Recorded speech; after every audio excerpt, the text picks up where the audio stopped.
위한 권력자용 미끼 연동형 비례제를 규탄한다. 국민을 버리고 독재에 편승한 20대 국회 심판하자. 이 여세를 이어 여러분들 마음을 올리고 국민의 마음을 올릴 젊은 지성 우리공화당 청년당원 최재민 팀장 모시겠습니다. 큰 박수 부탁드립니다.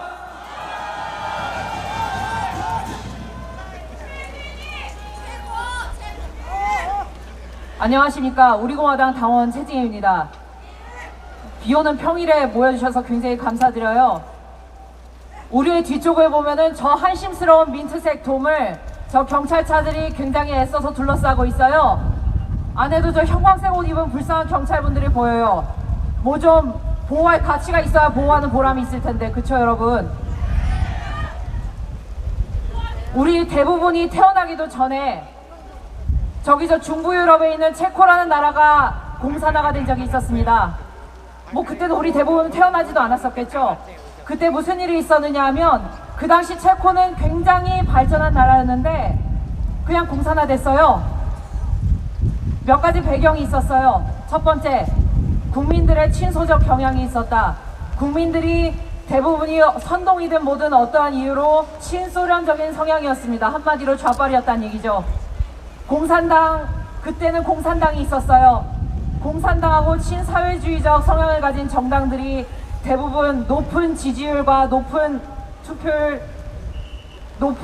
득표율 그렇게 빨갱이한테 정권이 넘어갔죠. 그 다음에 무슨 일이 벌어졌는지 아시면 솔직히 못 웃어요. 무슨 일이 벌어졌느냐? 코시체 강령이라는 것을 선포를 했어요. 그 다음엔 그 합법적인 그 절차로 인해서 공산화된 체코란 나라에서는 우파정당 활동이 일체 금지되어 버렸습니다.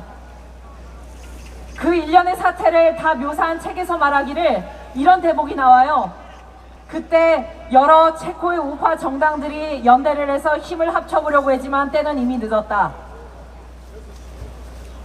지금 우리나라가 그 꼴이 되냐 안 되느냐 지금 그런 상황입니다. 그리고 여기에는 또 이 대목이 나와요. 좌파 출신 의장이 굉장히 큰 힘을 발휘했다. 지금 우리나라랑 완전히 똑같지 않습니까? 좌파 1중대, 좌파 2중대, 좌파 3중대, 그리고 좌파 정당 출신 정신나간 국회의장의 우파 정당 네임밸류 값을 못하는 저 식물 정당과 그 수많은 위성 국회의원들, 자기 배지값 하나 못하는 국회의원들, 자신의 소리만 하나 제대로 하지 못하는 국회의원들, 불과 70년 전에 체코가 자기 나라 수십 년 동안 버려가면서 다시는 이런 일 일어나서는 안 된다는 모범 케이스를 손수 보여주고 그렇게 후진국으로 떨어졌다가 다시 공산화의 늪에서 기어 올라왔건만 우리나라는 어떻게 80년이 다 흘러서야 그러한 똑같은 과오를 저지른단 말입니까? 문희상 국회의장은 당장 잠복하라! 문희상은 잠복하라! 우리는 종북 무슨 공포에 빠진 사람도 아니고 무슨 좌파에 대한 피해망상에 빠진 사람도 아니에요. 무슨 어떻게 골수우종이라고 표현을 하던데 그 골수우종이 뭔지 저도 좀 보고 싶어요. 어떻게 공산화가 잘못됐고 김정은 저 종북 주사파 빨갱이 문재인 토작 빨갱이 정권이 잘못됐다고 말하고 이렇게 부동산 공유제를 하겠다느니 공수처를 만들겠다느니 하나하나 대통령 자리만 가지면은 상권을 다 찍어 누릴 수 있는 그런 제도가 다 잘못됐다고 말하는 게 어떻게 우종이 될 수 있습니까? 문화적으로 이제 우리를 수많은 프레임이 엮어왔습니다. 대표적인 게 극우 프레임이에요. 조금만 우파 발언을 하면 극우라고 찍어 누르고 조금만 좌파가 잘못됐다고 하면 너네는 잘못됐다고 하고 우종 틀딱이라고 하면서 찍어 누르고 심지어는 20대 30대가 좌파가 잘못됐다는 댓글만 써도 당장 구태수구 좀비 틀딱으로 변신당해서 그렇게 인민재판을 당하는 게 지금 인터넷 여러 현실이기도 합니다. 그런데 따지고 보면 좌파도 얼마 없어요. 소수의 집단화된 적폐 좌파들이 계속해서 우파를 찍어 누르고 있습니다. 우파의 불행은 제대로 된 핵을 중심으로 뭉치지 못했다는 거예요. 지금까지의 우파의 가장 큰 불행은 지금까지 있었던 든든한 축이었던 지도자였던 박근혜 대통령을 그렇게 불법 탄핵으로 보내버릴 때, 저렇게 감옥에서 1000일 넘게 투쟁하도록 만들 때 그렇게 국민들이 무력했었다는 거예요. 그렇게나 많이 모이고 1000만이 모이고 바로 바꿀 수 있었는데도 그런 기회를 놓쳐버렸다. 우파의 불행은 지금까지 있었던 여러 기회를 놓쳤다는 데 있습니다. 솔직히 앞으로 몇 가지 기회가 더 있을 수도 있습니다. 오늘 공수처가 통과가 되든 통과가 안 되든 간에 우파에게는 적어도 지금까지 그래왔듯이 저 문재인 좌파 독재 정권을 끌어내릴 수 있는 기회가 몇 번은 더 옵니다. 하지만 여러분, 말로만 하다가 그냥 목숨 바치자 깨어나자 이러고 말로만 하다가, 아니면 누군가가 해주겠지 하면서 나서지 않다가, 그리고 잘못된 핵이 잘못됐다고 말을 못하고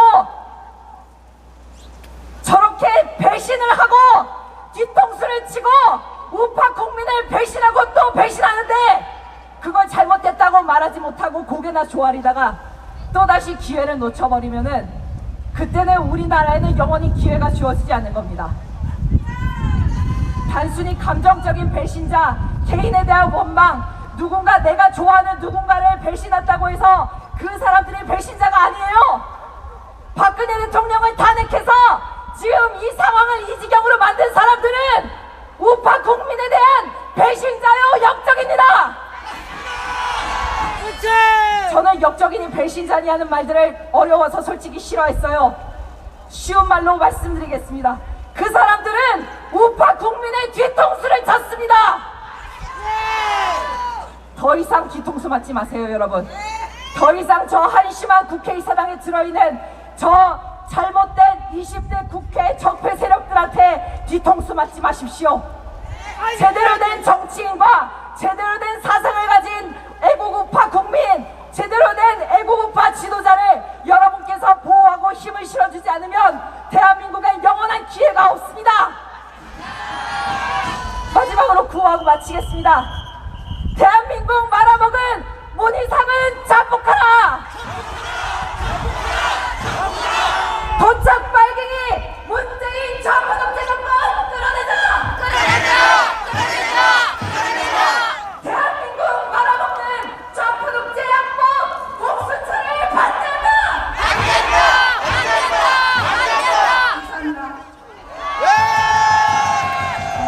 네, 컨디션 안 좋은데도 불구하고 이렇게 와주신